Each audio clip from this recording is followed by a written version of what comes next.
Welcome to the other Let's Talk Battle Rap podcast that doesn't have a name fully, but it's Let's Talk Battle Rap. It's going to be Let's Talk with Titus. Q's in the building. Q, we got a guest, somebody we wanted to talk to. One of our 5 interviews we actually wanted to do. Yeah. We got him. You know what I'm saying? We're doing a lot of work in year one, bro. I ain't gonna lie to you. We got 3 episodes out and we got Mike P and Trufo. You know what I'm saying? I had both of them. I just spoiled the person. Mike P, what's Italian God, make y'all zombies. Hey, 100 round. What's the rest of my bars? I'm playing, bro. What's popping, yo? What's popping? Yes, sir. What's up, Mike? Chilling, brother. I'm really happy to talk to y'all, man. I remember France put me on to the both of you guys right after I finished battling None, and it was an awesome listen, man. You guys are awesome. Hey, we appreciate that, man. That's really why we do it, man. We want to give y'all flowers and make y'all feel appreciated and really put context around the art, because context gets lost so much in this game. Yes. From people. So we put context around what's really going on, the situations, what was happening. So we really appreciate that you appreciated the work we did. You know what I'm saying? Facts. Hell yeah, man. Hell yeah. Yeah. Before we get deep into this battle rap life, you catch any of the UFC 282 or 280 yesterday? Oh, of course, man. Yeah. Dude, I was like, dude, after Sean won, I was on such a high. Like, I barely even really watched Islam and Oliveira, but I watched everything else. Yeah. Did you have Sean winning? Yeah, 1-3, man. 1-3. Okay. 1-3. Yeah, I think it's so disrespectful to call it a robbery, man. It was such a good fight. It was such a great fight. I just know Jan has never looked like that before. Nah, that was because Jan is such a killer. It's like, okay, Sean might be in trouble. That was like, it's a big jump going from who he's fighting to Peter Jan's like, yo. I think that's part of it too. The people didn't want to see Sean be as good as he claimed in his first time facing someone that good. It pisses people off. Right. It pisses people off that he split. He had Jan on skates like twice. He had Jan on skates. If he didn't get trigger happy and catch that overhand from Jan, he might have finished him that round. Yeah, he was going crazy. Trigger's a monster though, man. Oh my God, dude. I have never Sean is like the only, I'm more emotionally invested in his career and his accomplishments than anybody else. Oh, what's the tie there? You've been a huge supporter of him for a minute. For a few years. Dude. I mean, I've been watching him for what he's been. I think he was on the Contender Series 5 years ago. So yeah, he's been in for 5 years. I just fuck with him, man. I think he's one of the most talented fighters I've ever seen. He looks a lot like my little brother as well. I think that plays a huge part. He literally reminds me of my little brother. So it's like, it's easier to like him. And then, he's just gangster, bro. Kid's a fucking gangster, dude. And he proved it. He proved it last night. He did. I like when the talkers are able to back it up a little bit when they finally get thrown into the fire. Because he's gonna protect certain guys because he's making money. We ain't trying to throw him out there. It's like, okay, you got Jan now, bro. So we're gonna see what's up now. Right. Depending on who you ask, Jan is still the champion of the bantamweight division. Right. Depending on who you asked. And Sean for a hot minute was fucking him up, dude. Split his shit open with knees. Dude, had him. Oh my God, it was beautiful, man. It was beautiful. Yeah, man. Aljo kept the belt. Long Island stand up. 516 all day. Yeah, 100% Aljo. He keeps shocking me, man. He keeps shocking me. I keep saying I don't got Aljo going into these fights, and he keeps winning. Yeah, and it's messed up because of the shoulder thing. I feel like it's going to add to Aljo's run since he's been the champion. Obviously, how he became the champion, but. Nah, man. He popped his shoulder fighting Aljo. You know what I mean? Moves that Aljo did and the way they fell over how he tackled him is why he popped his shoulder. Right. So it's that kind of has something to do. Yeah. And as good as TJ is, we've seen when Aljo is able to get anybody on the ground, it's a problem. His back control is you're in trouble no matter what. Yeah, he's ridiculous, man. They show him human backpack, man. Human backpack, dude, is incredible. And then I caught flashes of Islam. Dude, the first thing I saw was Islam starching him with a fucking left hook. He was on his ass. Let me tell you something, man. Oliveira, dude, I love Oliveira. He's illuminated by God. That man has the glassiest chin on earth. It's really insane. You breathe on his chin, and he's going down. He's going down, man. It's obvious. It's glaring that he has a weak chin. So obvious he has a weak chin. But oh, dude, man, dangerous. And he's always been like so comfortable. Like I'll just go sit down. Come over here, and they're like, no. But and Islam's like, cool. Islam's great, and I'll fucking triangle choke you. Right. Like, that's fine with me. Yeah. Khabib retiring and his protege winning the belt is the most insane shit to me. It's like, bruh. Khabib looks like a fucking great coach too, man. Right. Great coach too. Right. Dude, Bilal. When Bilal Muhammad is TKOing fucking undefeated fighters, bro. When Bilal Muhammad is TKOing people and Khabib was in his corner, dude, it has to be Khabib, man. Yeah, Khabib is like, he definitely took after his pops with that. Yeah, 100%. He's for sure not coming back. I'm saying that he's not coming back, y'all. He's done. And this is like only the beginning too. Because you gotta keep in mind, like all like the other younger generation is gonna come up that were kids watching Khabib, and then him coaching them. It's only the beginning. It's gonna get real dark. Think of dude. His brother somebody's in Bellator about to win the belt over there, I think. Insane. Dude, I mean, just think about his father and how much he looked up to his father. And what was his father? His father was a coach. I'm sure there's that son in him that's like, oh, this is so much more fulfilling.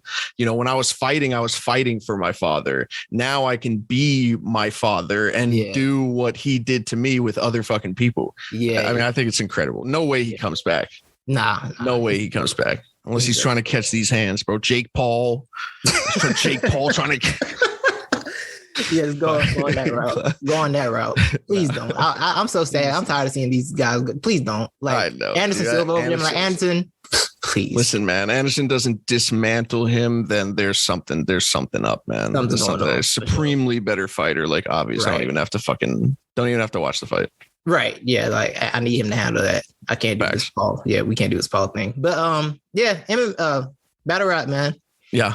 This is literally a day after your battle versus Charron airs.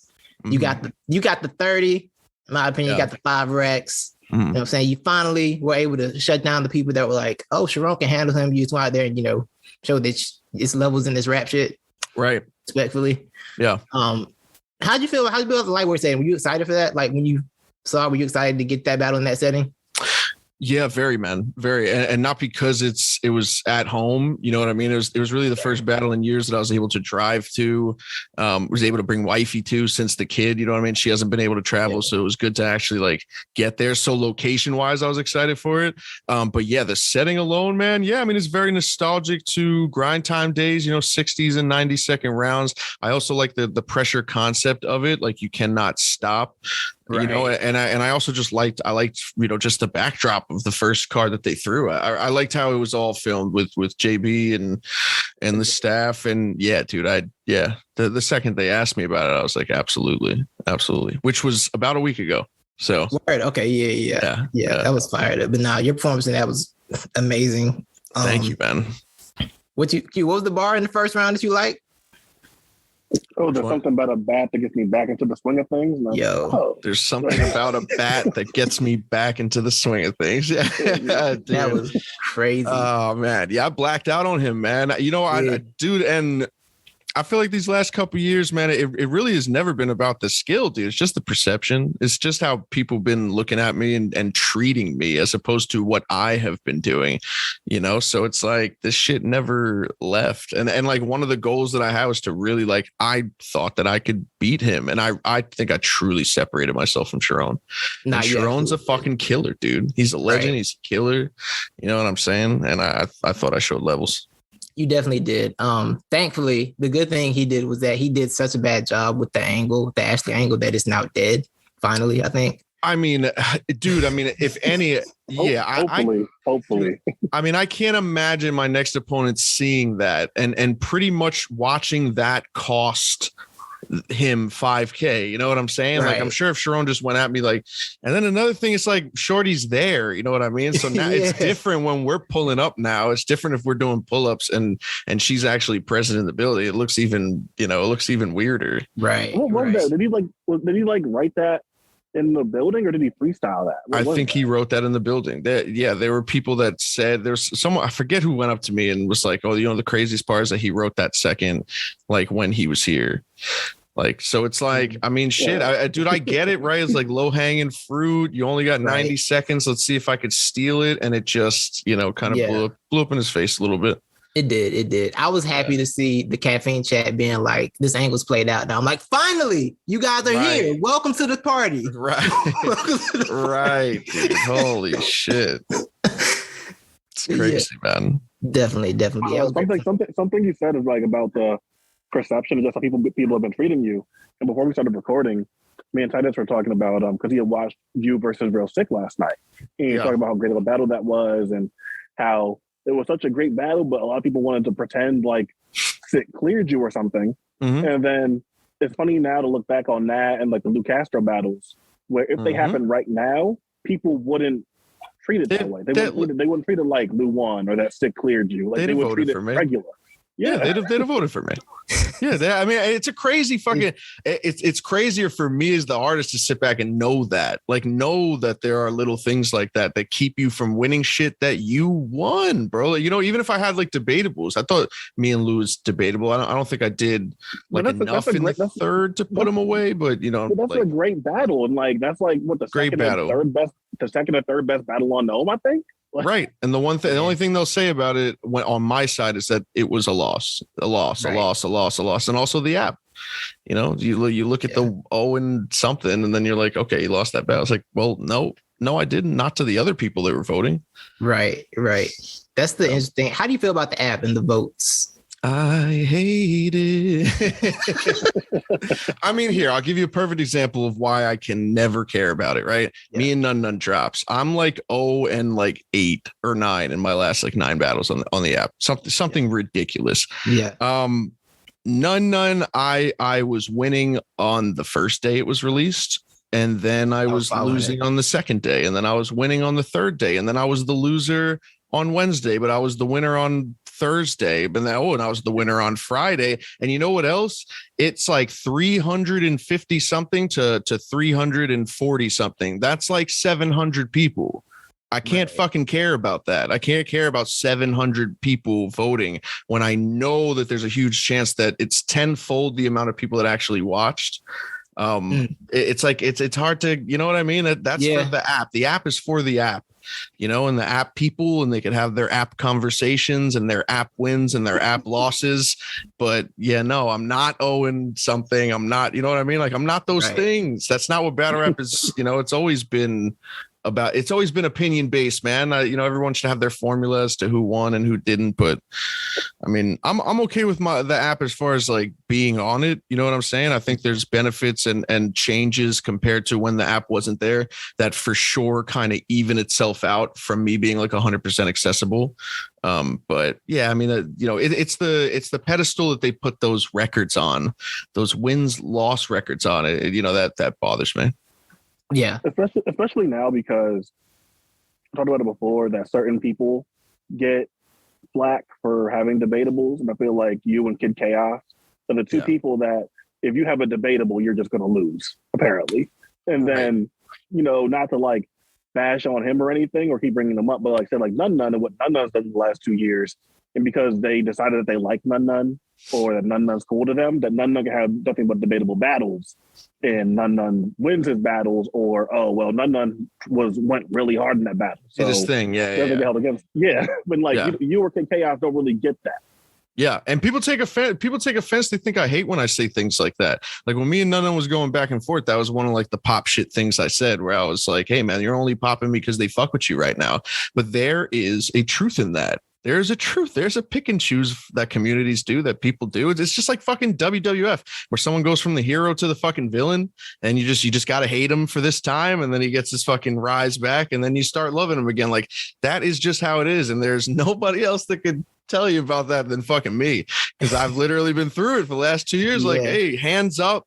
My hands were tied in these situations, man. Like, I didn't really have much say into where the trajectory went as far as how I'm received. So yeah, man, it really depends, dude. It depends. Yeah, the voting on the app is interesting. I think it tells a story about, in some battles, it tells a story about how good a battle was. Like with Easy and Chess, it's like, it just gives you numbers to understand, like, yo, this is really one of the best battles we've ever seen. Sometimes it indicates trends about like how people feel about a certain battler. but it does lack context when it comes to like wins and just pure wins and losses. And that's what YouTube did. And that like, if you're comparing the two, that's what YouTube crushed over, because there was the battle and then there was the explanation that people had as to why they had a person winning. There's no explanations on the app. It's just like real-time comments depending on where it is in the battle. And then there's nothing really there. There's nothing stamped. There's no comment section. There's no nothing of people saying their piece. It's just numbers and air horns and vuvuzelas and fucking piano keys and all crazy shit. You know what I'm saying? Like there's nobody like trying to like explain how they got to, you know, winner and loser. So yeah, I mean, like YouTube crushes as far as that. Like it was so much more of a community.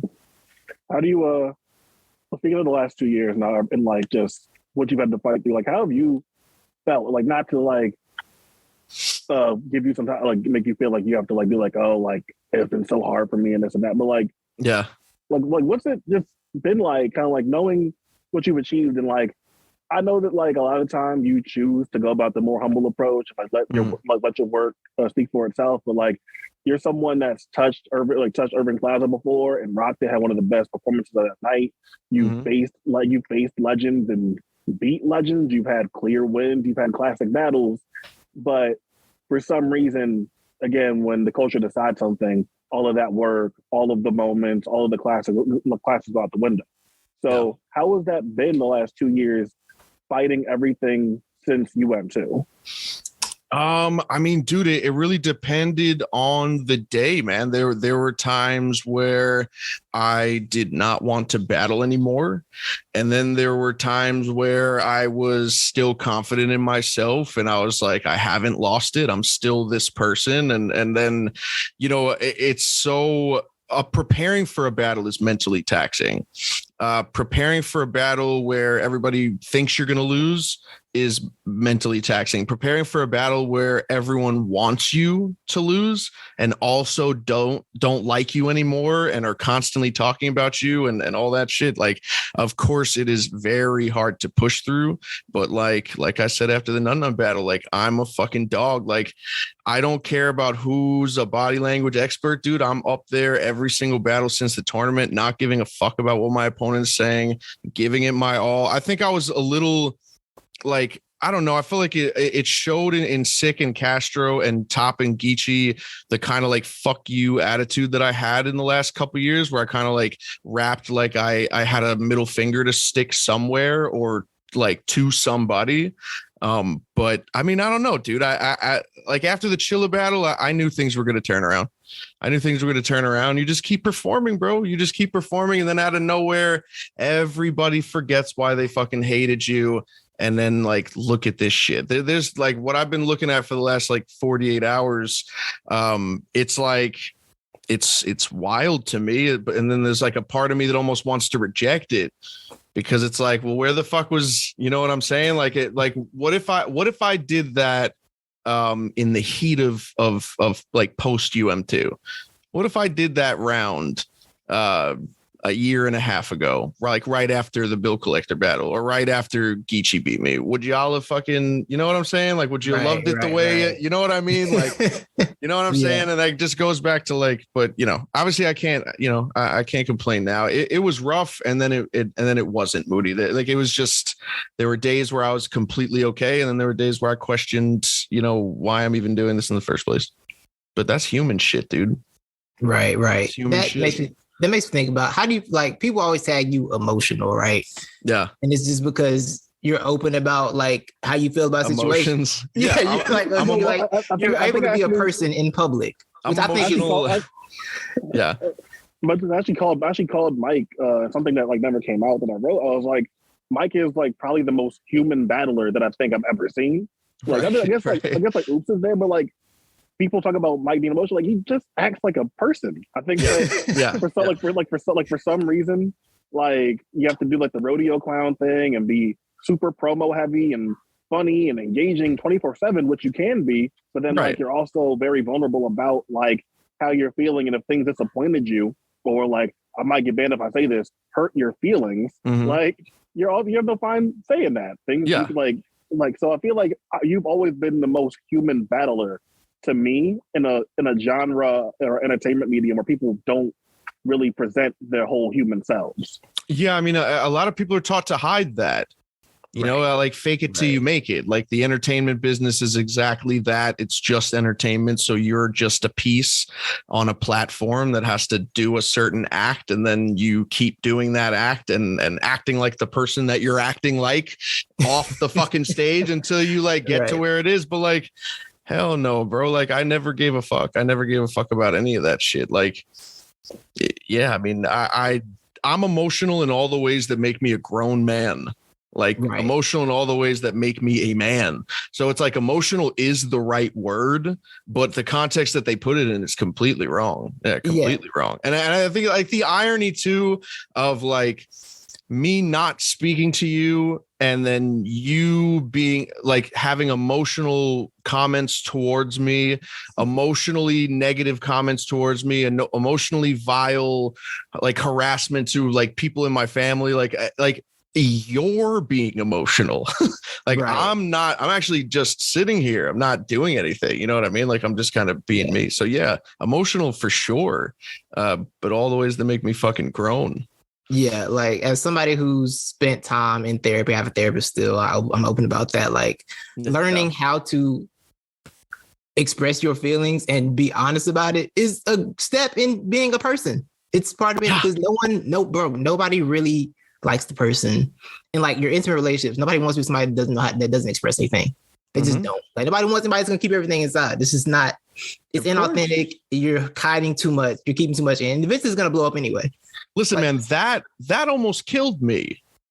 You know what I'm saying? Like that almost killed me when I was 14 and you know, and I was, 12 years old, diagnosed with adult anxiety, 14 with depression and not saying anything, like not knowing what's going on, but not saying anything, bottling, not speaking, not doing this, not doing that.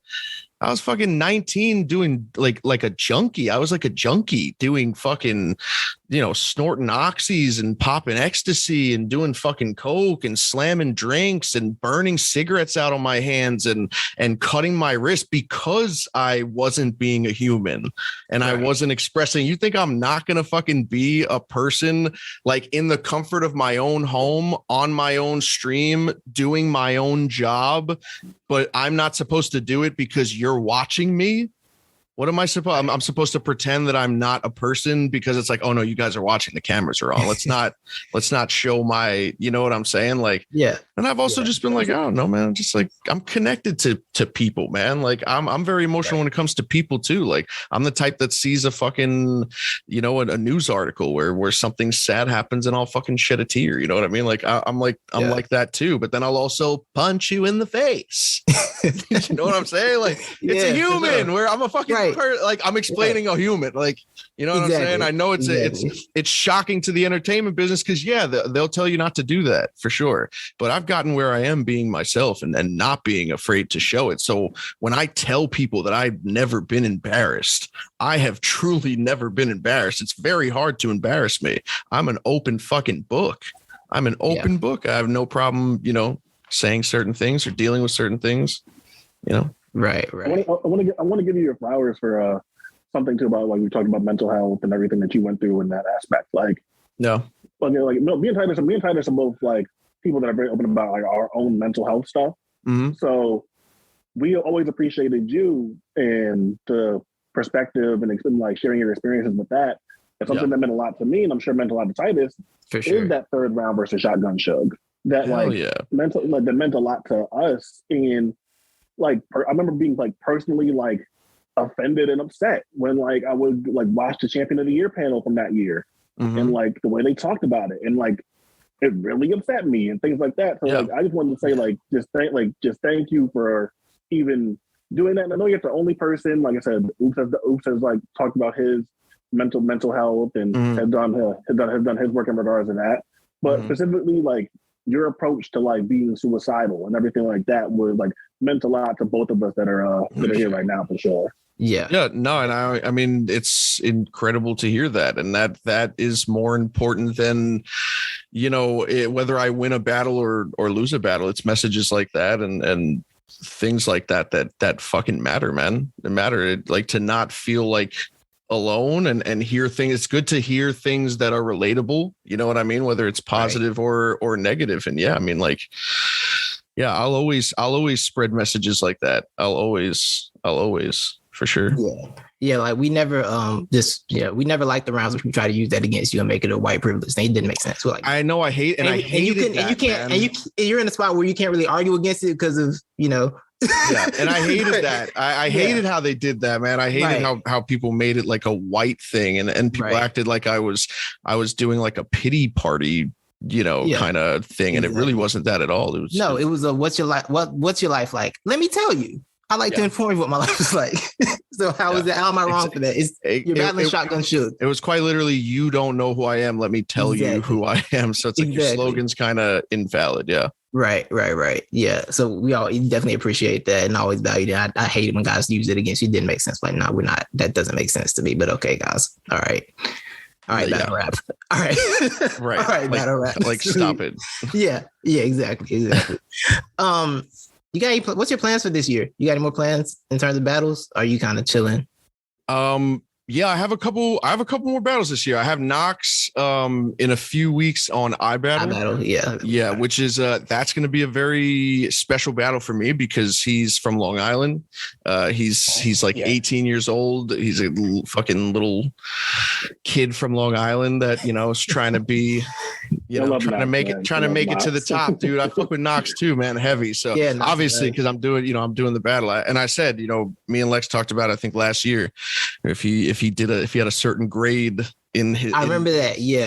If he like passed his high school with a certain grade, that we would get it popping. So yeah, we're getting it popping. And I think I have another announcement in December, but I mean, like, yeah, after the Charron thing too, I might fuck around and battle 3 more times this year before it ends. This is my most active year too already. So I'm trying to keep it going. Yeah. So stylistically, right? I feel like your iBattle performance against Dutch one of my favorite performances from you. Thank you. I think it went great. I love that, but I love that performance. I think you like that one too a lot. Yeah. So yeah, the stylistically is do you feel more freedom on iBattle than you do on URL? Dude, I'm gonna say yes, but oh man, I might actually not. I can say yes in the sense that it, maybe it opens me up to trying more things that might not be accepted on the URL or like fucked with on the URL. Yeah. But then again, there's nothing that I have ever purposely stopped writing or creating for a URL battle, where there's never a mindset that I put myself in where it's like, okay, I'm on URL now, I can rap like this. I think iBattle, it's almost like I kind of choose to have more fun. You know what I mean? I think I choose to have more fun on iBattle than URL. Obviously, not in the sense of like I don't take iBattle serious, but I think there's just another, maybe another part of me that and then also, it's really more Dunch, man. You know what I mean? Like Dunch, you want to kind of, I always try to do something that my opponent does or like kind of almost pay homage or mock him in some type of way. And he's a really funny guy. So I felt like it was more, I think it was more like applicable to rap like that in that setting. Yeah, that makes sense. That definitely makes sense. Do you have any more names on your radar for iBattle that you want to see, or like any talents in particular that like catch your interest there? I really like. I think his name is Moic or Mo. Yeah, he's from the UK. That dude is fire. I think I would like him to like fuck some more people up, and then I would want to see him. Maybe I want to see him. Maybe Eddie I. Eddie I. I don't even know if Eddie I like really battles anymore though. I'm not sure. He's hanging out with Jadakiss. I'm not sure if you've seen Lord Giovanni or Death the Kid, but I want to see you versus both of them for sure. Okay. I've heard of Def the Kid, but I don't think I've seen him. He's nice. Yeah, he's nice. Yeah, he's nice. And then Lord Giovanni is like really crazy pen wise. Like he has a look where like people are gonna like make fun of him and dismiss him like he's a nerdy look. He kind of looks like Logic if Logic was like balding. Like You know, Jesus Christ. You kind of narrowed it down. I think I'll find them. I think I could pick them out in a group now. Yeah, you definitely could. No, but he's super duper dope though. Yeah, I would definitely check him out. Homeschool's fucking crazy too. I would battle homeschool. Homeschool would be someone that I'd be afraid to battle. Yeah, I don't know how he loses battles. Like I watch him, I don't feel like he lost. He got an Ace, he got an A-Ward. I'm like, I don't think homeschool lost these battles. I don't think he lost. Yeah. He's a beast. He is. He's a beast. Yeah, homeschool is definitely nice. So with you, this is a question I got submitted. Somebody wanted me to ask you. It said, do you embrace someone from the new class sounding like you, or do you think there should be more originals? Or is it like a double standard where like there's only room for one person to sound like you, but then we got a bunch of Torque clones going around? I love it, man. I love when I like hear my style, and I know I hear my style because I came up with the pattern. Like some people are very blatant. Yeah, some people are very blatant with it, and that's not just the rookies, man. Not just the rookies. I know some people specifically that every time I hear them rap, I'm like, that's me right there. Yeah. I mean, I love it, dude. I love it. Yeah, it shows. That like my shit ages well too. And there's always like certain like I don't know. I feel like sometimes there's always like the cheat code, right? There's always the meta. Like, I feel like I've had meta patterns sometimes where it's like, this is what's popping right now. Everyone's using the AK. Everyone's using this attachment. You know what I mean? It was like a Torque thing too. And some people used it correctly.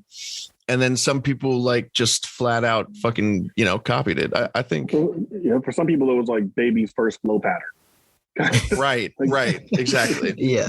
And then everyone fucking took it and ran. Yeah. Right. Do you find balancing? Because we both think you're one of the best rappers on URL right now. Thank you, in terms of pure rapping ability. Do you find it hard to balance that ability with your angling as well? Because sometimes it feels like you're trying to figure out which one you want to do more against certain ops. You know what I'm saying? Like, and that's the Titus that like, I mean, this could just be like us from our fan not knowing shit perspective, but it feels like since the Danny battle, like really, you've always been like an angler of some sort. But it feels like since the Danny battle, there's like this pressure of Mike P as an angler that like right. It feels like you might have to like live up to sometimes. Yeah, I think if the angle is there, I'm going to take it. I always think that there's something that you could say to your opponent, like on a personal level. It doesn't always have to be like some dirt type of shit. Right.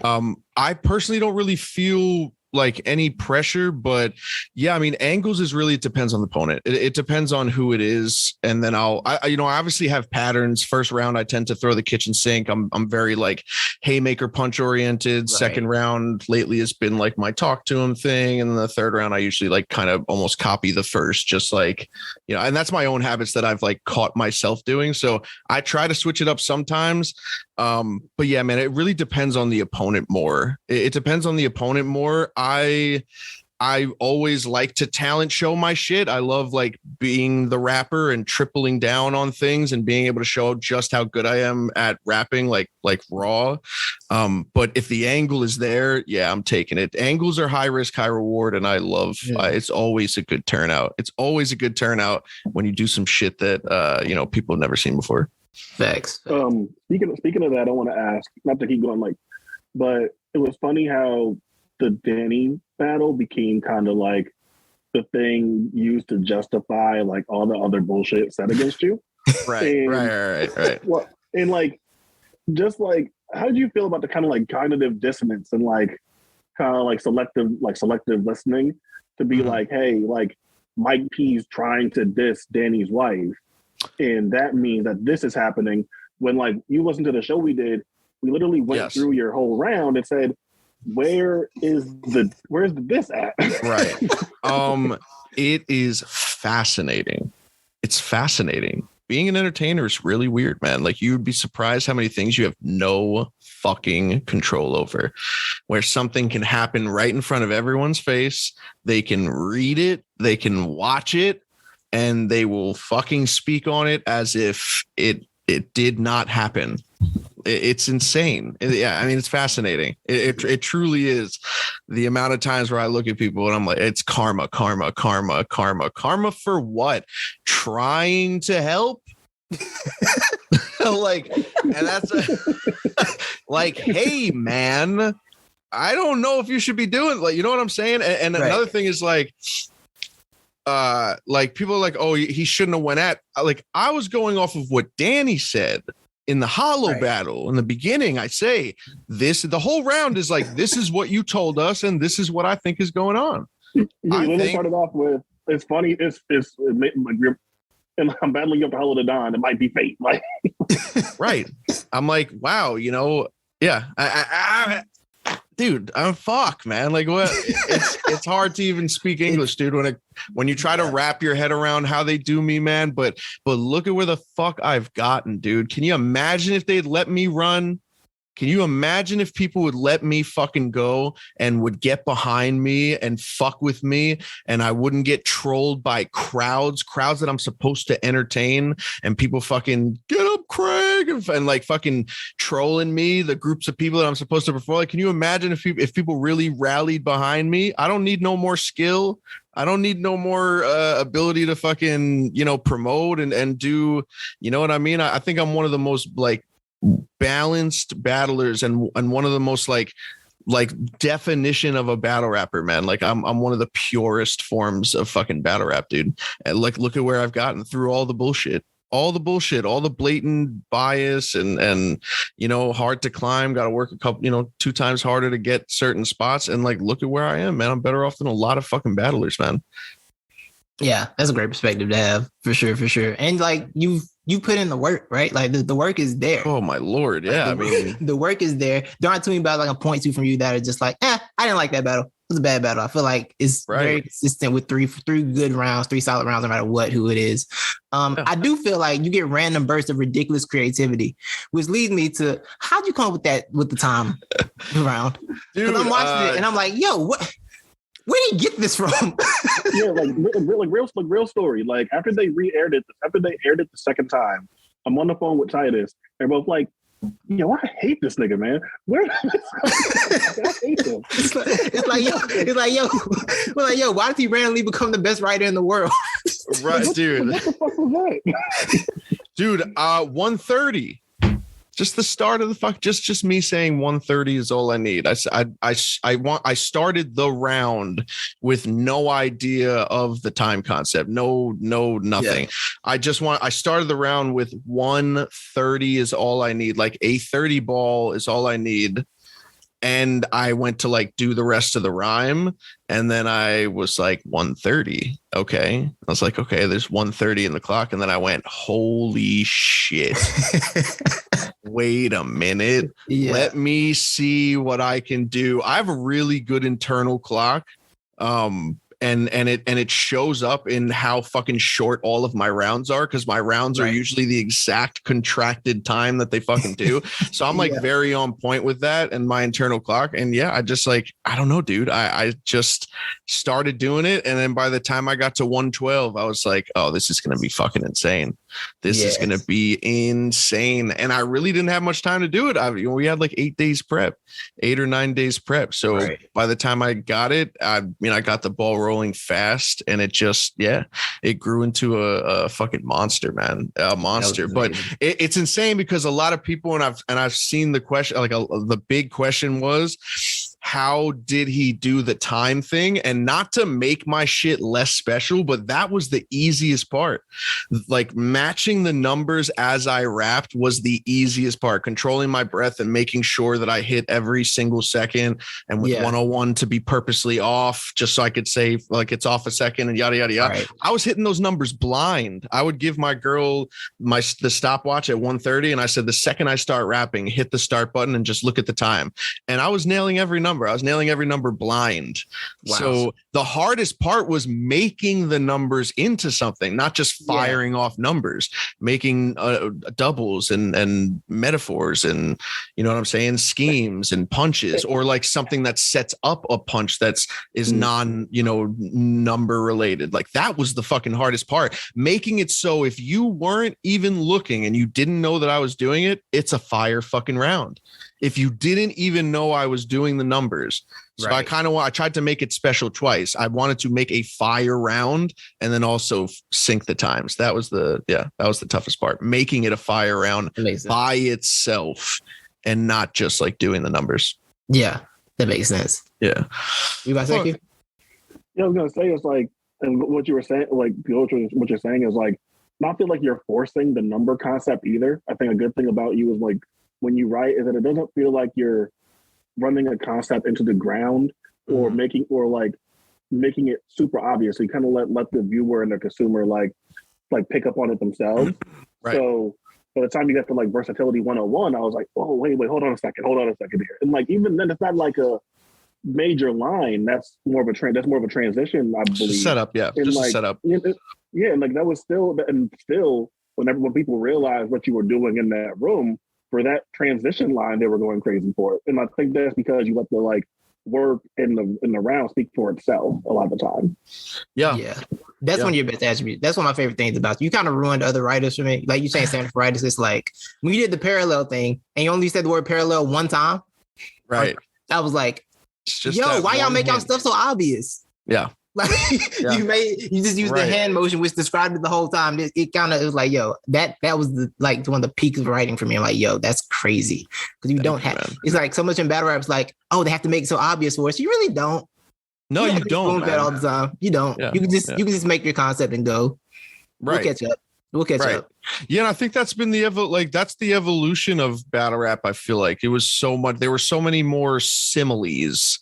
Now everything's are hidden. The things are hidden, and the talent in that is how effortless can you make something intricate? Like, can you intricate but very digestible at the same time, to where it almost seems like I'm not even trying to show you that I'm hitting these numbers. I'm not. Besides, like I was actually like pointing at the clock, which was more of for the people that were actually in the venue that could see what was going on. Yeah. I knew I didn't have to do that for the people on the camera when they saw, because there's just the tickers right there. So it doesn't matter. Right. But yeah, man, it's and that I've gotten way better at, man. And that's why it's been a weird 2 years, because I like through all this hate, I have gotten fucking better. I've gotten better from a writing standpoint, and I am coming up with something. I think I'm going to call them diamond rounds, because I'm not going to pat myself on the back, dude. But I have now 2 of the fucking craziest rounds in the game, dude. That's facts. And I'm fucking like, it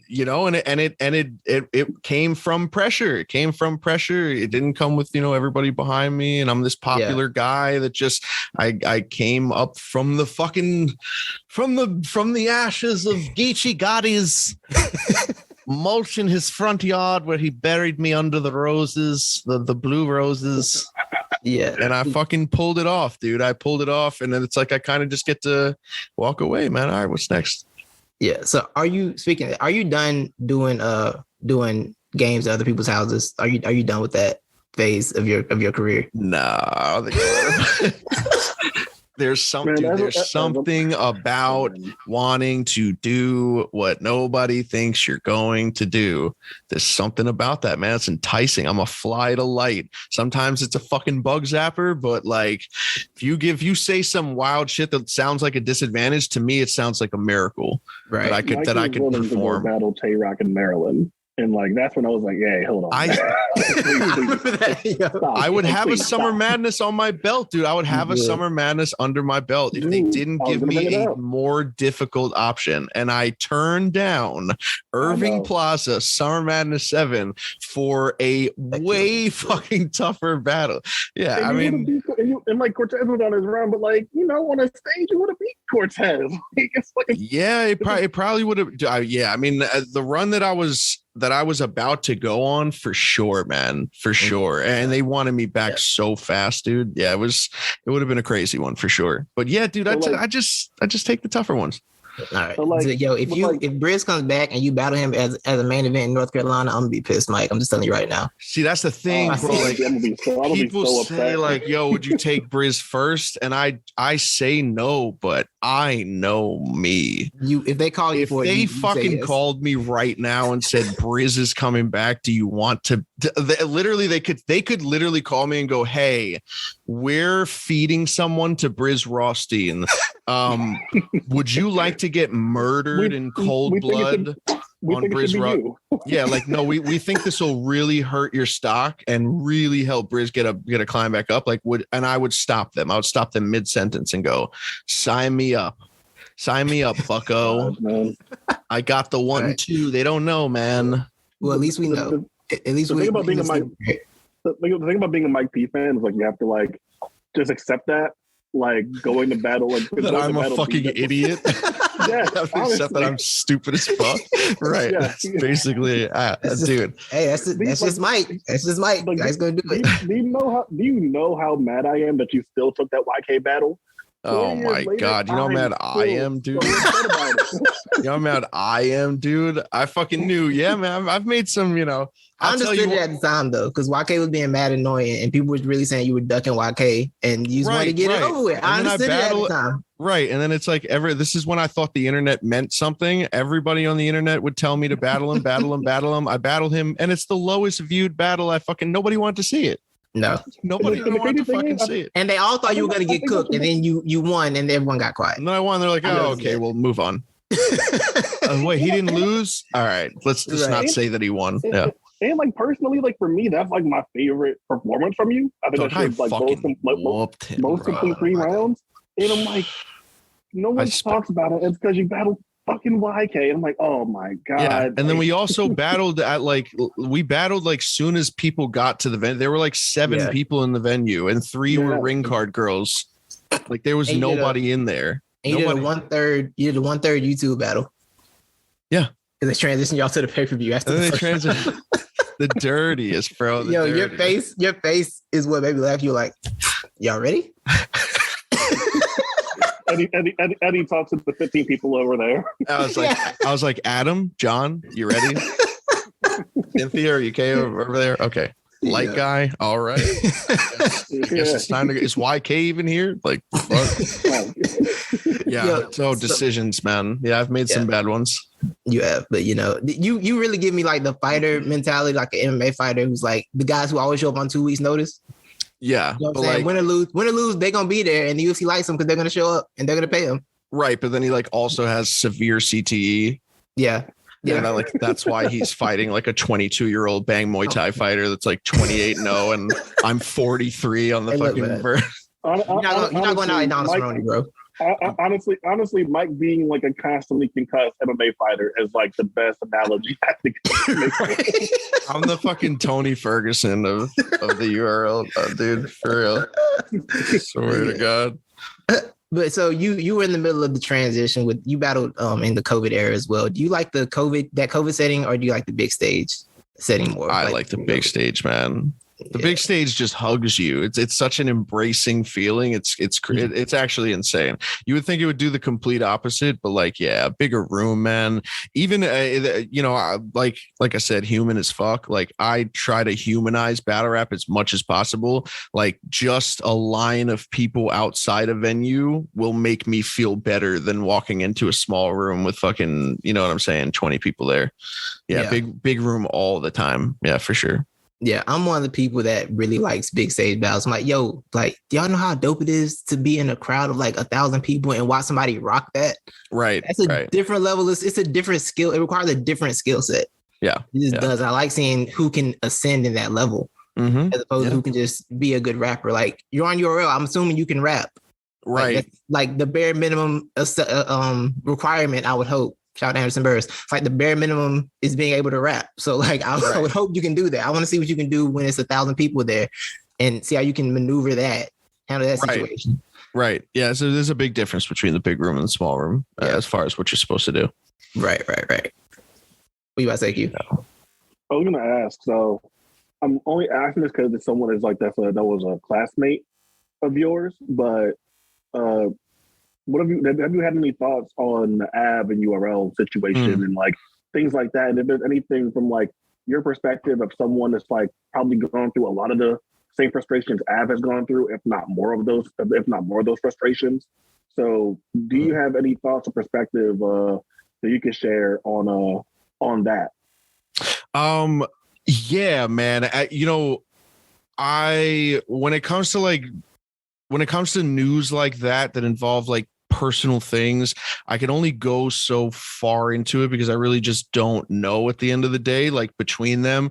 But I do know that I and other battle rappers, like there are certain times, and even people that have like, regular jobs.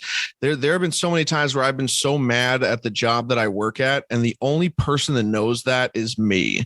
And the management doesn't know it, and the supervisor doesn't know it, and other people that I work with don't know it because I just internalize all this anger. There's been times where I have like beef with URL and they had no idea because it was like things that I wouldn't express. I heard, and what he said like on Twitter is that he was trying to, there would be phone calls that they would have that wouldn't, go down, and like certain matches that were supposed to be booked that weren't. Like, I really don't know. You know what I'm saying? Like, I really don't know. It's sad to think that he's not going to be on the URL. We literally came up on the same day, so I have that like dope connection with him, and I think he's one of the best too. So it's like, it obviously behind closed doors there's situations going on that made him leave. But I don't know, man. I feel like there's been times where I've almost, wanted to go places but I just never like said it. I never said it to URL. Now I do, I do that more. So yeah, I really can't speak for him, dude. Oh yeah. But, so you mentioned that like the times in which you wanted to go, and obviously URL was like the biggest platform out there available. But something I always feel like as a viewer, and I understand like logistically and financially why someone would be hesitant to jump.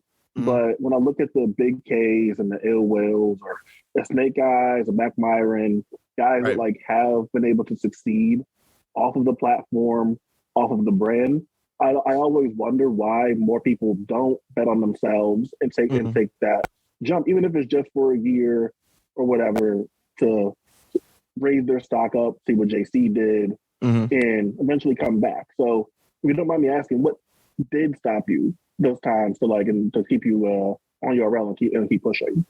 URL made me who I am in a sense. They obviously gave me the platform. I'm obviously a talent myself, but I wouldn't be where I was without URL, without battling on URL. So it's a loyalty thing for me. I'm very loyal to URL. URL changed my life.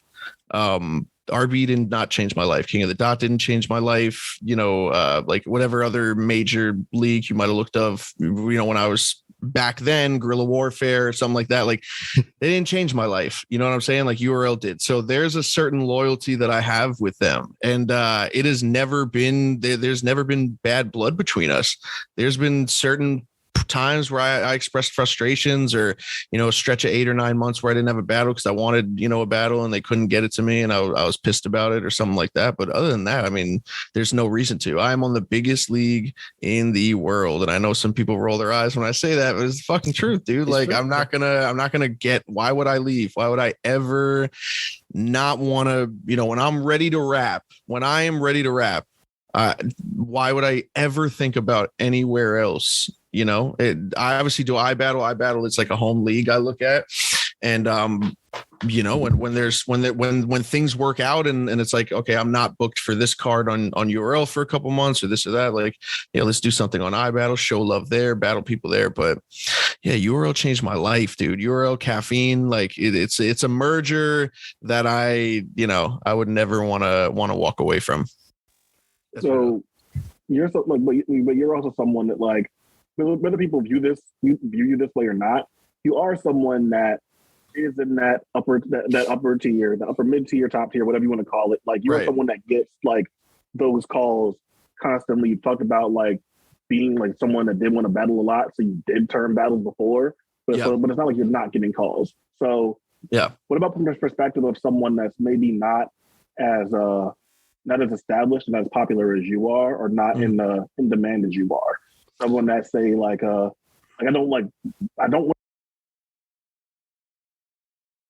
think is like super talented and super dope, but for whatever reason, like has had these issues breaking through. So if you had any advice or perspective to give to someone who was still trying to get to that position, would you say to keep going, keep pushing forward? Or do you think that a lot of this talent would be better off trying to get traction somewhere else than coming back? Oh man, I think I've been lucky enough to develop. I think I've always had a skill when I first started out, and I've been able to develop it very well now. And that skill is the ability to take myself, look at myself and evaluate my own skill. And I have a really good ear for what's good and what's not. Because of that, I can apply this to myself. And I know where I stand. I would say long looks in the mirror when it comes to a lot of battlers. There's a lot of dope rappers. There's a lot of dope, personalities. There's a lot of, I think for me that, like, from a technical aspect of, like, do you want to pop? I think moments are everything. Being outside the box, like doing things that you never seen anyone do before. I think those always reward you. We live in a very like fast food society when it comes to like entertainment. So you'll be surprised how long a 15-second clip could take you as opposed to 3 rounds. So like, I'm not trying to say like, don't try to be competitive, but like right. Moments for sure. And yeah, I mean, people that have been with somebody, you know what I'm saying? Like, there's so many fucking things that go into this besides right. I'm dope. You know what I mean? Like, I'm fire. Word, yeah. Look at fucking Gwitty, dude. Gwitty's in a mansion. Gwitty's one of the best promoters I've ever seen. I fucking love Gwitty. I want the confidence of Gwitty in my regular life. Like, that's just amazing. It's Long Island, man. Promoted. Word, Long Island guys. Long Island guys. Fucking weird, man. I'll tell you. It makes sense. So somebody that we interviewed before did express interest in battling you because they think it'd be a good battle. And we were like, I never thought about that battle, but I want it. Yeah. Trufo said he loved to battle you. Whoa, I wanted to do, it's funny, man. When he won the fucking hardcore belt, I wanted that shit, man. I fucking wanted that, dude. I was like, I'm fucking hardcore, man. What's up, dude? Throw the dukes. Yeah, I would love to battle Trufo. Yes. I'll tell you that right now. I would love to battle Trufo. 100%. 100%. I think me and him on light work would be fucking disgusting. I was actually going to tweet yesterday that Trufo and light work would fucking cause damage, dude. It should be you. We're starting that. We're gonna get that campaign started. Don't worry about that. That's gonna get started today. Yeah, we'll see. We'll start that campaign. Man. Yeah, absolutely. We already got some campaigns going, so we're gonna have that. 100%, bro. 100%. Yeah, we're gonna get that going. Yeah, so that'd be a dope battle. I would love to battle True, man. Yeah. Go ahead. I was gonna say, so you were there for Kid Chaos and Verb and ways that did happen and didn't happen, but this is Kid Chaos the second time doing light work. And this is a setting in which I think you would thrive in. If you were to battle Kid Chaos, would you want it to be in a light work setting, or would you want to like a more like 3:30 time limits for deep waters? Yeah, deep waters, 3:30 for sure. Yeah, I would battle Kid Chaos in like a full battle. Yeah, I'm here for that. I want to hear. I want 9 minutes of Kid Chaos material sent my way for sure. Do you want that? Yes, he wants it. He wants it. Have we not established that I'm a fucking moron? Have we not? Mike wants to kick Chaos. Where's Kid Chaos from? We should do it there. South Carolina. Yeah, we do it right there. Right in South Carolina. In his actual backyard. Go back to North Carolina and do it there. Right. It's funny that the only person, and I'm not sure if you're probably like half joking, but the only person I've ever seen you say, no, I'm not doing that, was Jay the Nightwing. Jay the Nightwing. I am terrified of Jay the Nightwing. Yeah. I'm terrified of him. And like you saying that was always, when you said that, I was always like, damn, that sucks. And I'm like, Mike versus Jay would be such an amazing battle. Yeah. But like, I completely understand why Mike is so terrified. Yeah, no, I'm Jay. good, man. I'm good. Only person I've ever publicly expressed that I will duck. They call me for Jay. No. That's first no ever in my career. Absolutely not. Yeah, Jay's crazy, dude. Yeah, Jay when Jay's like really into battle rap, it's one of those amazing things. Like, yo, he can do everything. Right. Literally everything. Yeah. He really can, dude. He's incredible. Right. Volume coming up. You interested in getting on that? Yeah, man. Yeah. I think I wanted that. I said I would want at least like 2 more URL battles this year. Yeah. So we just did Charron. Charron came out of nowhere. Like I said, like they hit me up last week about it. Yeah. So that was a quick battle to put in the tuck. And then, I would like 1 more. The fact that they announced 2, they're doing Civil War and Volume. But dude, I haven't been on a Volume since 2. Bro, I did 1 and 2. Right. I did 1 and 2. I've missed out on the last 9. That's crazy. I want to ask you about that. It's like, so obviously it was like one of the things in your career was like the Briz battle that never happened. But we said like, if have you ever apologized to Wavy? I'm sorry. Did you apologize to Wavy?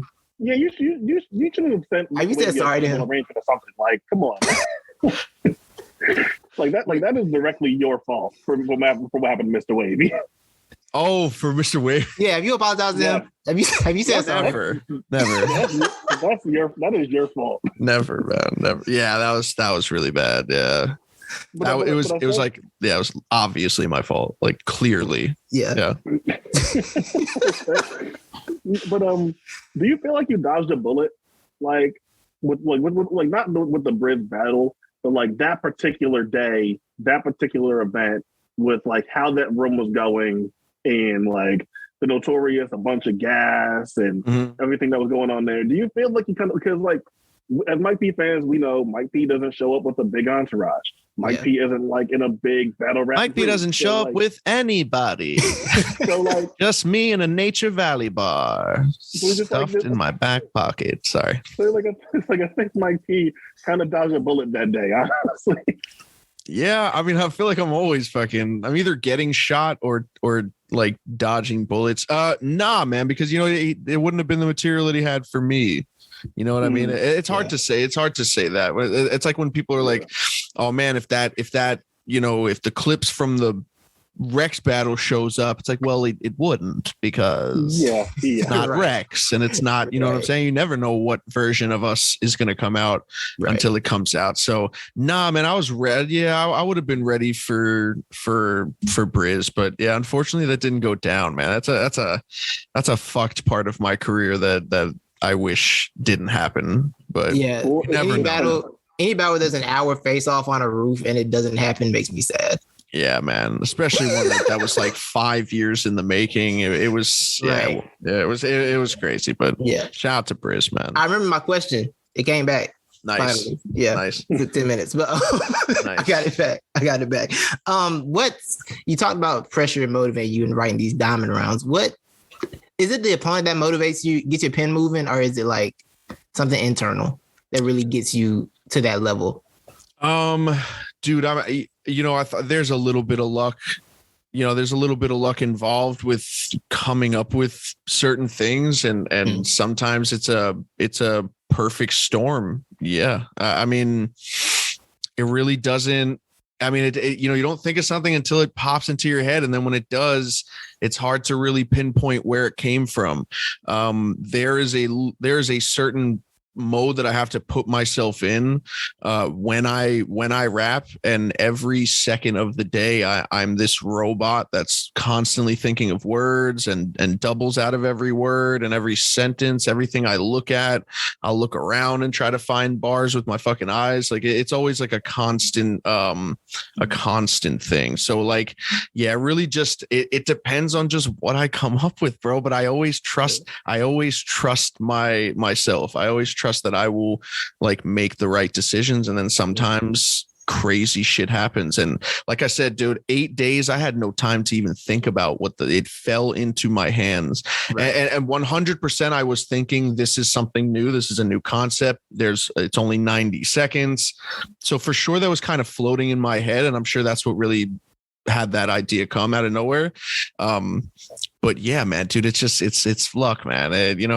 You think of something, and then you not only do you have to think about it, you have to write it down. Not only you have to write it down, you have to rehearse it. Not only you have to rehearse it, you have to execute it. Not only you have to execute it, you have to execute it 100%. One little breath off, and that round looks corny. That round looks stupid. Yeah, I'm like, grab the 30, and it's 23. And I'm like, damn. fool 27, 18, 19.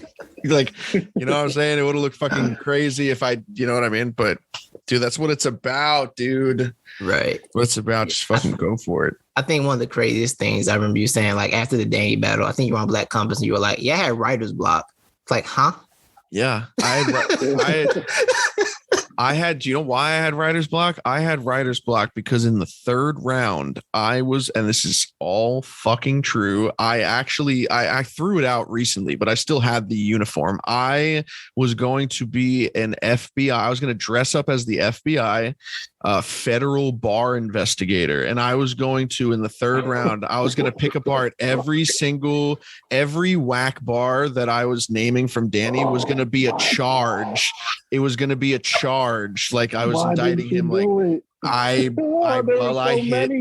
hit a writer's block. I think this is the first time I've ever said this publicly.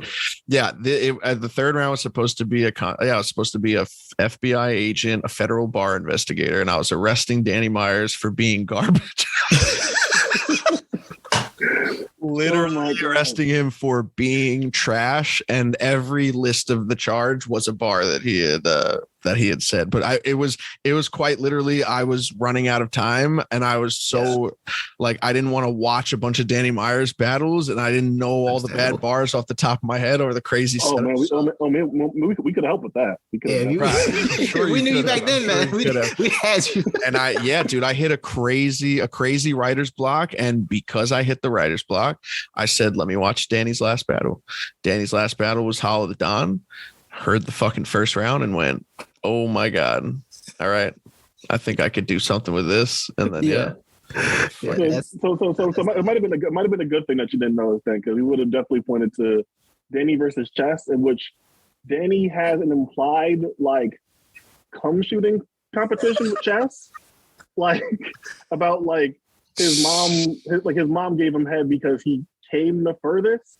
Yeah, and it's like he said she let me flip the coin because I came the furthest. That's what that was. It's real shit. Which implies that there's some type of competition there. Yeah. So say it again. Say it again, Danny, for the people in the back. Danny's the best. I love Danny, man. Danny's the best, worst pin in battle rap. I love him. Like one bar is like, oh my God, that's amazing. Next bar, what? Okay. It's like, all right, yeah, Danny, please stop. This is a Wendy's. So at this stage in your career, we've seen like the main stage Mike campaign. We've seen Mike that wanted to like go back and battle the younger class, like the Real Six and Luke Castro's, and now that we're the end of 2022, like, is that still a thing that you're looking for? Like, are you still looking to battle like the K-Shines and DNAs, or like are you more looking towards like the Cheat Happens and Kid Slades? Like right now, like what type of battles, is there a preference type of battle that like Mike P is looking for at this stage of his career? No, man, no, not really, dude. I feel like when anytime I was ever that specific in my career, it was almost like I needed, if I wanted an exact battle to happen and I needed a battle to happen, I also put so much pressure on how that battle had to go down as well. So anytime like shit didn't go down the way I thought I thought it would bother me. And then also it's just like, I've always been just game for anything. It's always been more of a URL calls me with a name than I call URL for a name. I always never really had hit lists. If we're going like who I would really want next, I still think there's a crown for the king of New York that hasn't been like put on the top of anyone's head. And I think me and Chess, like I've wanted to battle Chess so bad because I think we are the best representatives of the new era of New York, which is like very fucking like abysmal. It's almost like non-existent at this point. You got everybody from the Mooks and the Goods and the Clips and the Rexes and the Shine and the DNA. And then like, there's nobody that fucking reps like New York. So I've always wanted to battle Chess because of that. Rock, I mean, obviously, dude, I've been trying to battle Rock for 17 fucking years. So hopefully that happens. But like I said, dude, Euro call, we brainstorm, we drop a few names, but there's no one I'm really like gunning for. No type of class of battler too. You know what I'm saying? When I wanted the vets, it was when I wasn't. You know what I mean? When I wanted the younger guys was when I knew I became a vet. Now it's just like I'm just kind of floating around in my little bubble, and you know, whoever comes by comes by. But I think after the Charron thing, even with the Nun performance, man, and then 30ing Charron, you know, I think it's time to start, you know, swinging with some of the heavier hitters. Yeah. Is the Verb battle, that's still something you're interested in? Nah. Yeah. No, to be honest, I feel like time passed on that. Honestly, I kind of felt like that. Yeah, man. Yeah, time passed on that for sure. There was a time where I really fucking wanted that battle. Like that was one of the only battles that I wanted. And there's only so many times that could not go down to where I'm like, okay, I don't fucking want this anymore. Yeah. You guys are like the ultimate frenemies at this point. But like, what about you and DNA? Oh my god, dude. Yeah. I would want Shine before I want DNA. Yeah, I'd want Shine before DNA. Yeah, there's something about people that I've like I like fuck with on a little personal level outside of battle rap, where it's just like I don't even want to fucking hear you do it. You know what I'm saying? Like I don't even want to, because I don't want to not like you. I don't want to not fuck with you, and I don't need to battle you. You know what I'm saying? It's not, you know, that's no offense. It's like I don't need anybody anymore. You know what I mean? I've got look where I've gotten off of resume that's pretty fucking mid tier. You know what I'm saying? I've never really battled that many fucking big names, and I've gotten to be one. So, you know, it's DNA. I'll take K-Shine before DNA. Makes sense. How you spoke on it's happening again. Hold on, I'm gonna get it back. How do you balance out? Well, you spoke on you were speaking on things not going exactly the way you thought they would in your mind. Yeah. And like getting past that. How do you get past that? Just asking as a person who does that a lot. I mean, the constant fucking regret and man, if I had just passed that test in 11th grade and just did those college credits, man, I wouldn't fucking be where I am. Yeah. Dude, I mean, it's so fucking cliche, but the past is the fucking past. And, you know, you're talking to someone that clearly is understood that they cannot alter.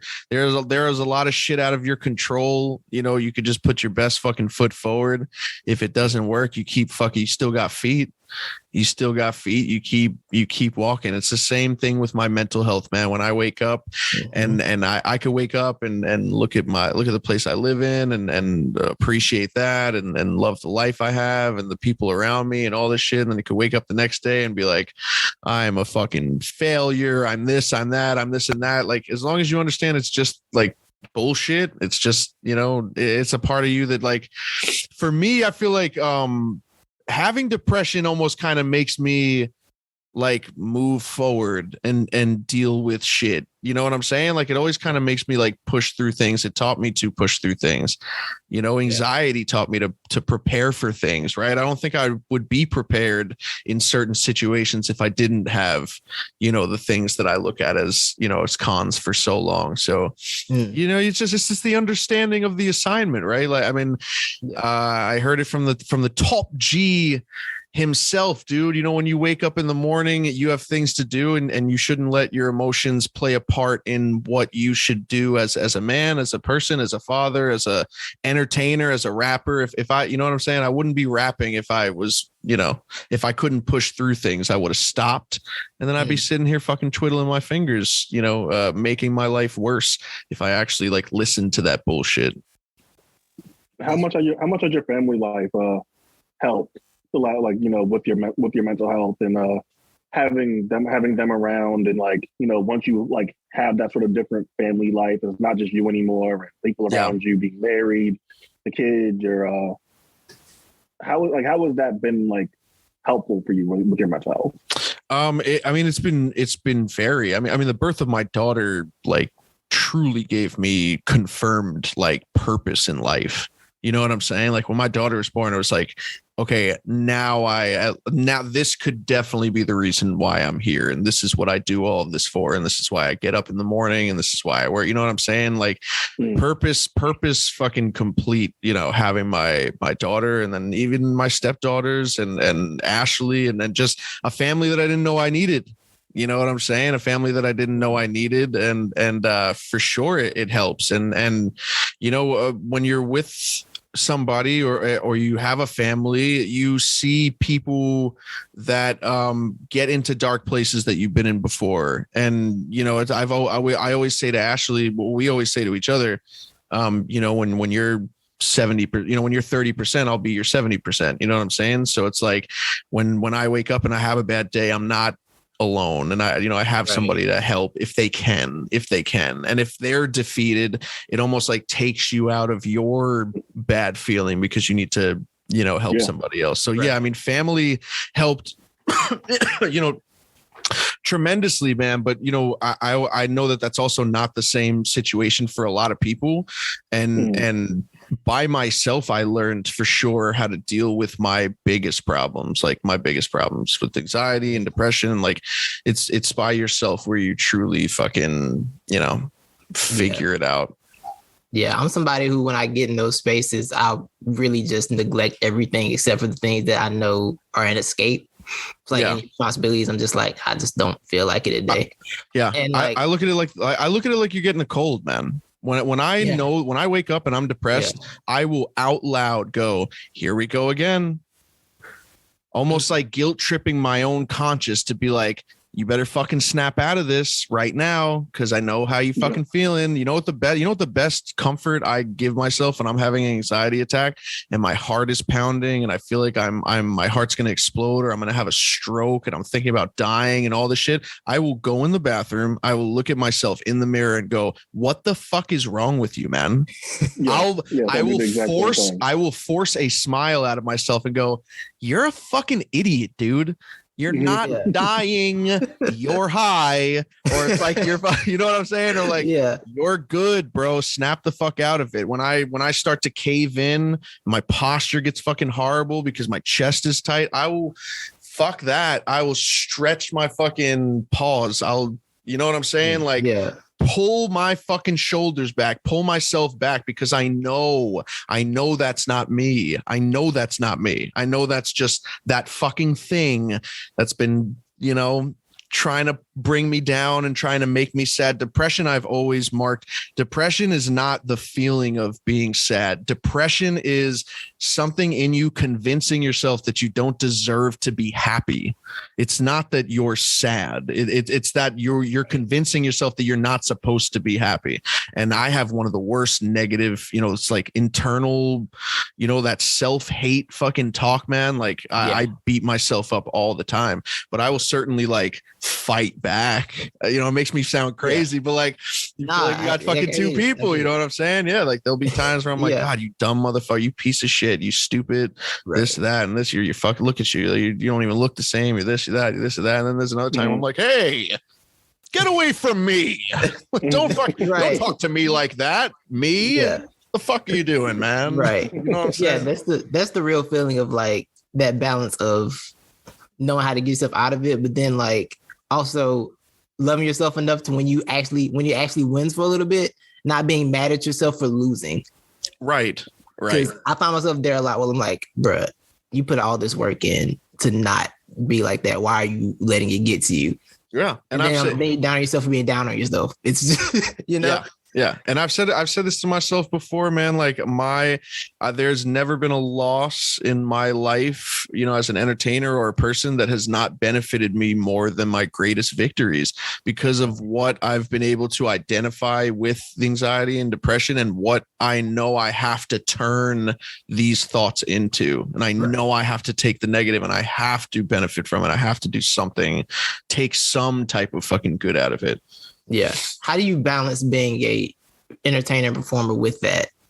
How do you find that balance? Like, because you be on stages in front of a lot of people, you know? Yeah. It seems like something that would get to you, but like, it's something that could be a trigger, but it's not. No, it's a weird thing, right? Like there's a chance I'm a very introverted, like introverted person when I'm out. Right. But then I could perform in front of 1,200 people and be extroverted. It's a weird thing, but also like performances and being an entertainer. It's so out of the norm as to how your day is usually going that you almost like you black out when you get on stage. You know what I mean? Because you don't even have time to be conscious. You just like, all right, you're doing something that you never do ever 4 times a year. It's like you take yourself out of it. No, that makes a lot of sense. That makes a lot of sense. And like I thought, well, I didn't know, but I know you opened up more about the anxiety and stuff now. But it's like it makes more sense when people are like, oh yeah, Mike left the venue after you battled. Like, yeah, makes sense. I don't want to be around a bunch of random people. Right. And it's mostly because my fucking back hurts, dude. Oh yeah. You guys like standing like for fucking hours, man. It's so taxing, dude. Battle rap events are physically taxing, man. Like even when I was in better shape, even when I was like 40 pounds lighter, it's still absolutely backbreaking. It's hard to, It's weird to like people like use certain things like as a badge of honor, like, oh, back then we would like be out there 12 hours for these events. I'm like, it's like, wow, congratulations, Jerry, you have scoliosis now. Like what? Like who fucking like that's fucking stupid. Like, yes, of course, I will gladly stay home and watch this event from the comfort of my couch instead of standing out there for 11 hours. Yeah, to get a picture with T-Rex and he doesn't even look at the camera. Wow, great. Yeah, dude. Yeah, I'm always a go to your local events because you have so much more fun at your local league event than you will at a big event. Like go to a big event for the experience at least once. And in the caffeine area, it's a little easier now because they on time. It's getting in and getting out. Right. But like go to your local league. You have so much more fun at a local league event. Right. Everyone's just chill, accessible. Yeah. It's a lot. It's gonna be a smoother event. It's probably at a bar somewhere so you can sit down the whole time. Like, right. It's more like home. Yeah, it's a much better feeling. I had a couple more things I wanted to ask you. Sure. How do you feel about the relationship between battle rappers and media? And what can media do better to not anger you guys so much? Because y'all be getting mad sometimes. Yeah, I mean, dude, I've avoided media so much, man. I've avoided media so much lately. That's why this is a badge of honor. I think everybody has. I mean, everybody has egos. Everybody has some type of thing. You know what I mean? There's battle rappers. You know, a lot of people say media is very biased, and it's like, yeah, they probably are, but you're probably biased towards yourself as well. You know what I'm saying? Like, there's a lot of rappers that talk like they are way better than they are, and sometimes it's not the case. And then also sometimes people generally just don't want to hear that they lost something or that they weren't better than the other person when they thought that they did. And at a time where you're just supposed to kind of be quiet. Battle rap media is not battle rap. It's a completely separate entity from battle rap. You have your performance and then you have a world where people talk about your performance. You don't have to jump into that world as a battle rapper and try to steer the ship of certain, battle rap media channels where the next media channel has a completely different way of talking about you. And then the next media channel is a different way, or maybe they're not even talking about you. And then people will be fucking mad at that. You know what I mean? Like a battle will drop and be like, oh, no one's talking about the battle. And then they talk about the battle and they're like, oh, I fucking lost the battle. Like, you know what I'm saying? It's like, there's like no fucking win-win for anything. Battle rap, for me, dude, like dipping into my YouTube channel has been more of like a hobby. I would love to be more active so I could like call myself battle rap media. I think I'm a great analyst. I could explain the game to you in a way that battle rap media can't just because I do it. You know what I'm saying? But I don't think there's anything wrong with battle rap media. You turn the other cheek, it doesn't exist, right? You're still doing your profession. You know what I mean? Like the NBA, an NBA team's not going to go to a ball player and be like, "Yeah, man, you did great last night, but Shaq said that you that you shouldn't have turned that over. So we're going to cut you. You're no longer a basketball player." You know what I mean? Like, and I'm not saying that battle rap media's points and things that they say are insignificant and they don't change or alter the direction of any entertainer, but a battle rapper should know that. A battle rapper should know that it's not going to. I've never gotten a call from URL. You know what I'm saying? Look at me in the last fucking 2 years. You know what I mean? They wouldn't have booked me versus fucking Charron last week if they really cared about that 0-37 on the fucking app. You know what I'm saying? Or battle rap media saying I'm trash, or people saying I should fucking retire. You know what I'm saying? Like if it doesn't affect them, why should it affect you?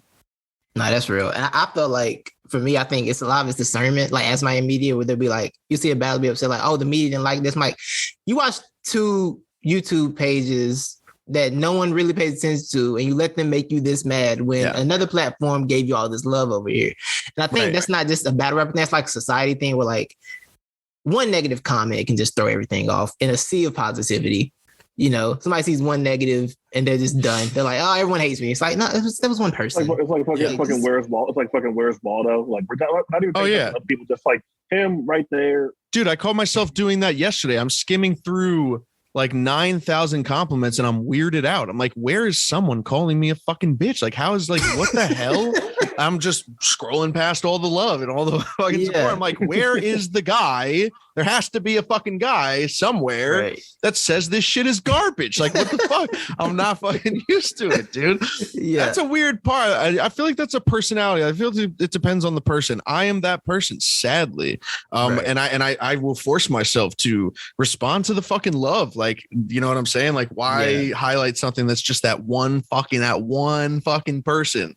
Why are you giving that person fucking, you know what I mean, love, when that's the point of them being an asshole in the first place? Just to steal the attention from the people that actually fuck with you. Right. You know, people fall for that a lot. They do. It's a weird thing inside you, but I get it. It's like why don't, it's like when you see a bunch of people like, it's like, well, why don't you like me? Everyone else likes me. Why don't you like me? Right. When you're not even paying attention to the people that like you. Like, one guy was just like, wow, you're absolutely incredible. You're the greatest artist I've ever heard in my life. And you're just like, yeah, whatever. Oh, this guy called me a pussy. Oh, you fucker bitch. You wouldn't say that shit. Right. Like, damn, bro. You just changed that guy's life up there. Exactly. And you fucking muted him, and then you care about the guy that made fun of your fucking hair. Like, what? Right. Yeah, it's a fucking weird world, man. It's a weird. Definitely. Yeah. But I feel like as media, the only thing I like to see media do is be able to accept criticism the way we spend all the time critiquing the art. So don't get upset if a bad rapper says something about you. Right. It should be like mutual. Yeah. There's got to be balance. A mutual respect. As long as nobody gets out of line, nobody's got a line. It's fine. Everybody stay within. One day. That's right. Yeah, one day we'll all be fucking kumbaya. Yeah. There's some battle rappers that I don't think will ever take criticism well. Right. No, for sure. Max, I know you're talking about, but I'm gonna ignore it. We name dropped enough today. Nice. We done enough name dropping. But yeah, man, I don't think I had anything else. If I did, I'm gonna get mad because I'm gonna think of an hour. I was gonna ask, so like, you feel like you have, I don't know if you even think this way about yourself, but like, do you have a legacy that you think that you're currently leaving on battle rap, that you left on battle rap, or that you want to leave on battle rap? Like, what do you feel like, if there's a thing that matters to you at all, like, what is going to be the imprint that Mike P left on battle rap by the time everything is said and done? Yeah, man, I feel like that would be more for. I think my legacy depends on how much my peers are open about it. I think it depends. I don't know how much my legacy or how many people will speak of me in a certain light, in the truest way of like what I really feel like I've done and shit that I've done and ways that I've changed up the game. I think it depends more on the peers, man. But if there's a legacy left, I mean, dude, just a dog, man. Woof, woof, bro. I'm a fucking gangster motherfucker, dude. I've walked into URL, you know, not a lot of people thought I would last. And like I told to None Man, the revolving door, the people that have came and went in this 7-year stint that I've been with the URL is wild. I think I'm one of the more consistent guys ever. You know, a lot of people have their best moments, but some of mine are some of the best moments in the history of the game, dude. And I think that speaks volumes for sure. Definitely. Oh yeah, I remember the question. It's all battle rap, but like, do you have any tips for somebody who's trash at Call of Duty, like how they can get good at it? Yes. You need to work on your centering. Centering and cornering. Not a lot of people understand that if you are properly centered during a game, when you see an enemy, there is a 99.9 chance you are already on them. And then what is to be done are either no adjustments, a little to the left or a little to the right. The better you get at centering, the more you realize you're already on an enemy when you see them. And the more you realize you're on an enemy, the more accurate you are. And just pull your thumb down when you shoot slightly. A little bit. Yeah. Makes sense. Get good, kid. Yeah, I'm the friend that friends are like, hey, you want to play Call of Duty? I'm like, how serious are you playing? Like if you're trying to go out here and win, yeah, like fun, right? Like if you're trying to go out here and win, don't just leave me alone. If you want to go out and have some fun, sure, we can laugh. You know what I'm saying? My KD is gonna be like 1 to 10. Like just let me know what we're doing because I don't want to mess up your flow. Like I'm not trying to mess up what you got going on. I'm down, bro. I told him that I feel like shooters are like either you're good at it or you're not, kind of. Yeah, I feel like that too. Like you can like improve if you're good or have something that you're working with, but shooters, if you just don't have it, I feel like it's pretty easy to tell that you just don't have it with a shooter. Right. I completely agree. Yeah, first person is like, I don't know, I be getting lost on the screen. Right. It's because I think it's probably the only child thing where like I was just playing solo games most of my life. Just out here playing solo games. So it's like, it's out here running around picking up loot. I feel you. I'm done. But yeah. Mike, we really appreciate you coming through, bro. Glad we got to do this. Yo, seriously, yeah. I mean, thank you guys so much. I wanted to say before I got out of here, you guys shattered a thought process that I've had for years. I used to tell people all the time that there was absolutely nobody alive other than myself that can ever explain my career and things that I've done, every downfall, every successful moment. And I just want to say, you guys, like I sat on a fucking airplane and I cried 10,000 feet in the air multiple times listening to you guys speak on me in a way that I have always wished that someone would. I swear. And so I just want to thank you guys. You guys are very, very important to me. Extremely knowledgeable fucking people. And not just because you blew smoke up my ass, because you didn't. Y'all shit on me when you were supposed to, and you could you just nailed everything, man. It was truly incredible to listen to, man. I felt like I was listening to my inner thoughts that always want to give myself a fucking pat on the back, man. You guys gave me an amazing pat on the back. So I appreciate you like very much for sure. Yeah, we really appreciate that. It means a lot, man. That's really what we got into it. We're like, yo, if we get the battle rappers that we really want to talk to and we really respect to like really see what we're coming with, that's gonna be everything. So yeah, you guys are incredible for sure. And not to like speak for Titus, I know that Titus's favorite battle rapper is like Surf, but like I think that you're like probably like right behind Surf.